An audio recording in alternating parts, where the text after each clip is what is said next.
приближается к точке взрыва. Высота 4000 метров. Осталось 3 секунды. 1961 সালে তৎকালীন Soviet union এমন একটি বোমার বিস্ফোরণ ঘটায় যার বিস্ফোরণে সৃষ্ট মাশরুমের আকৃতির মেঘ প্রায় 100 কিলোমিটার বিস্তৃত হয়ে 64 কিলোমিটার উচ্চতায় পৌঁছে যায়। বিস্ফোরণে সৃষ্ট অগ্নিগোলকটির ঝলকানি 1000 কিলোমিটার দূর থেকেও দেখা যায়। ধ্বংস হয়ে যায় 55 কিলোমিটার দূরের সব স্থাপনা। সৃষ্ট হয় 4.25 মাত্রার ভূমিকম্প। সেই সাথে অকেজো হয়ে পড়ে বেতার যোগাযোগ ব্যবস্থা। এটি এখন পর্যন্ত বিশ্বের সবচেয়ে ভয়ানক মারণাস্ত্র। Полевой столб, поднимающийся с земли, быстро увеличился в объеме.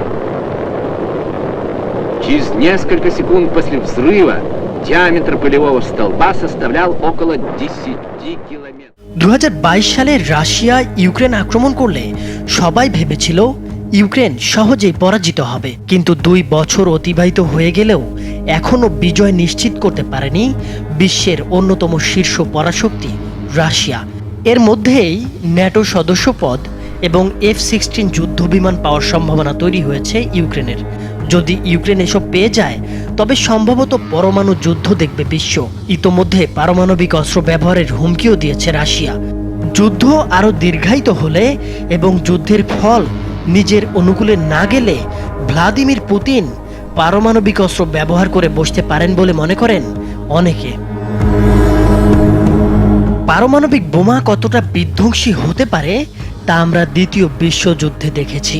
তবে এখন তার চেয়ে অনেক বেশি শক্তিশালী পারমাণবিক বোমা পরাশক্তি দেশগুলোর কাছে আছে। এমন একটি বোমা হলো রাশিয়ার জার বোম।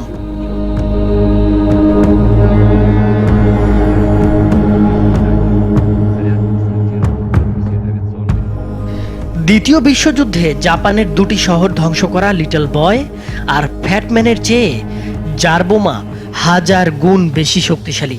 প্রকৃতপক্ষে জার বোমা হলো এখন পর্যন্ত মানুষের আবিষ্কার করা সবচেয়ে বিধ্বংসী পারমাণবিক বোমা।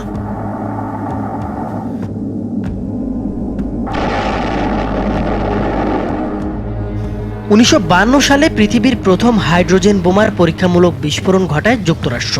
যুক্তরাষ্ট্রের সঙ্গে পাল্লা দিয়ে সোভিয়েত ইউনিয়নও হাইড্রোজেন বোমার পরীক্ষা নিরীক্ষা চালাতে থাকে। অল্প দিনের মধ্যেই তারা যুক্তরাষ্ট্রের তৈরি বোমার চেয়ে বিধ্বংসী একটি বোমা তৈরি করতে সক্ষম হয়, যা জার বোমা নামে অধিক পরিচিত।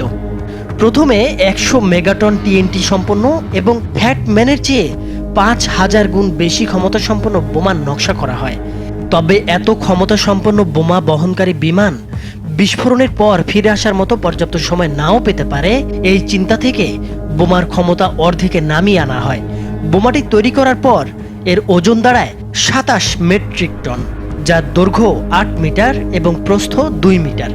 বোমাটি তৈরির পাশাপাশি বোমা বহনের জন্য একটি বিমানকেও উপযোগী করে তোলে সোভিয়েত ইউনিয়ন। এছাড়া বোমাটি নিক্ষেপ করার পর বহনকারী বিমান যাতে নিরাপদ দূরত্বে চলে যেতে পারে সেজন্য বোমাটি প্যারাশুটের মাধ্যমে নিক্ষেপ করার পরিকল্পনা নেওয়া হয়। তা সত্ত্বেও বহনকারী বিমানটির চালকের বেঁচে ফেরার সম্ভাবনা ছিল মাত্র 50%।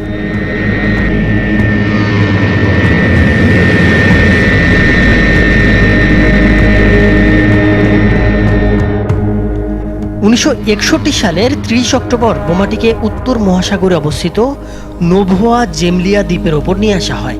একটি পর্যবেক্ষক বিমান এই ঘটনার ছবি ও ভিডিও ধারণ করতে থাকে এবং একই সঙ্গে বাতাসে তেজস্ক্রিয়তার মাত্রা পরিমাপ করতে থাকে।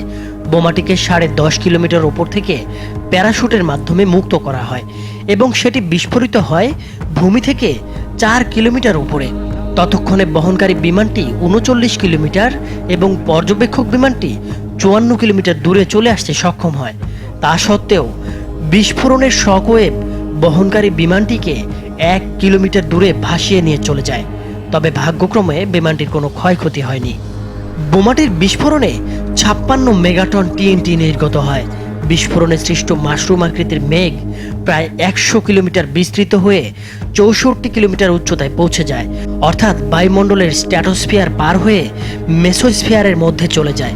বিস্ফোরণে সৃষ্ট অগ্নিগোলকটির ঝলকানি 1000 কিলোমিটার দূর থেকেও দেখা যায়। ধ্বংস হয়ে যায় বিস্ফোরণ স্থলের 55 কিলোমিটার দূরে সেভারি দ্বীপের সব স্থাপনাও।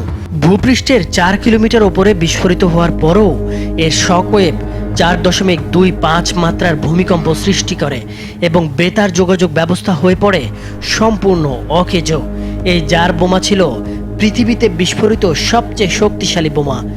এর শক্তি ছিল দ্বিতীয় বিশ্বযুদ্ধের সময় ব্যবহৃত সব ধরনের অস্ত্র ও বোমার সম্মিলিত শক্তির 10 গুণ। পরমাণু বিজ্ঞানীরা জানান, কোনো বড় শহর ধ্বংস করতে হলে এমন একটি বোমার ব্যবহার অতিরিক্ত হয়ে যাবে। এই বোমা যদি কোনো শহরে নিক্ষেপ করা হয় তাহলে এর প্রভাব থেকে আক্রমণকারী রাষ্ট্রও বাঁচবে না, কারণ এর তেজস্ক্রিয়তা সারা বিশ্বের বায়ুমণ্ডলে ছড়িয়ে পড়বে, মারা পড়বে কোটি কোটি মানুষ।